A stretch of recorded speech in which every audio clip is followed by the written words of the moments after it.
Guys, এই যে জিনিসটা আপনারা দেখছেন এটা হচ্ছে একটা ইন্ডিয়ান বেব্লেড, হাতে তৈরি করা বেব্লেড। এটা পুরোপুরি বেব্লেড নয়, এটা একটা লাট্টুর মতন। আপনারা দেখতেই পাচ্ছেন একটা বিশাল বড় লাট্টু। এটাকে আমরা হাত দিয়ে ঘোরাতে পারি, কিন্তু এটাকে মেনলি এই হ্যান্ডেল বা গ্রিপের সাথে লাগিয়ে লঞ্চ করতে হয়। তাই এইটার আমি নাম দিয়েছি বেব্লেড প্লাস লাট্টু বাট্টু। এটার নাম আমি বাট্টু দিয়েছি, আমি এটাকে বাট্টু বলেই থাকি।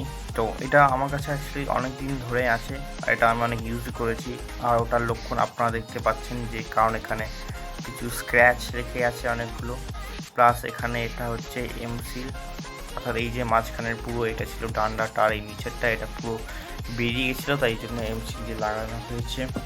প্লাস এই দড়ির অবস্থাও দেখতে পাচ্ছেন বেশি কিছু ঠিক নয়, সামনের মুখটা একদমই ছিঁড়ে ছুড়ে গেছে, আর পেছনের দিকেও দড়ির অবস্থা অনেকই খারাপ আছে। তাও এই জিনিসটা ভালো করেই কাজ করে, আর আপনাদের এটা চালিয়ে দেখাচ্ছি। তাই এটা প্রথমে লঞ্চারে এরকম ঢোকাতে হয় এই ফুকো দিয়ে।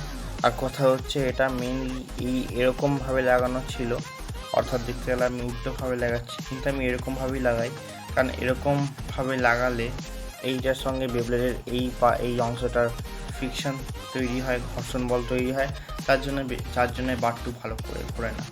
এই জন্য আমি এরকমই লাগাই। আর এবার আমার সুতোর মুখটাকে নিয়ে এই ফুকোর মধ্যে ঢুকিয়ে দেবো, টাঙায় ঢুকিয়ে দিলাম। এবার আমরা এটাকে ঘুরিয়ে নেব। এবার এটা লঞ্চ হওয়ার জন্য তৈরি পাওয়া যাবে। যদি আমরা এটাকে কোনো টাইপ হিসাবে ডিফেন্স টাইপ হিসাবে, কারণ এটা পুরো গোল, কিন্তু এই টিপটা মেটেলের হলেও ব্যবহার করে করে ঘষে ঘষে ফ্ল্যাট হয়ে গেছে বলে এটা এখন অ্যাটাক টাইপের মতন কাজ করে। তো দেখতে পাচ্ছেন এটা এখন অ্যাটাক টাইপের মতন ঘুরছে। আর এটা আমি বেশি জোরে লঞ্চ করিনি বলে ওটা বেশি স্পিডে এদিক ওইদিক করছে না, কারণ এটা স্ট্যামিনা অনেক ভালো আছে।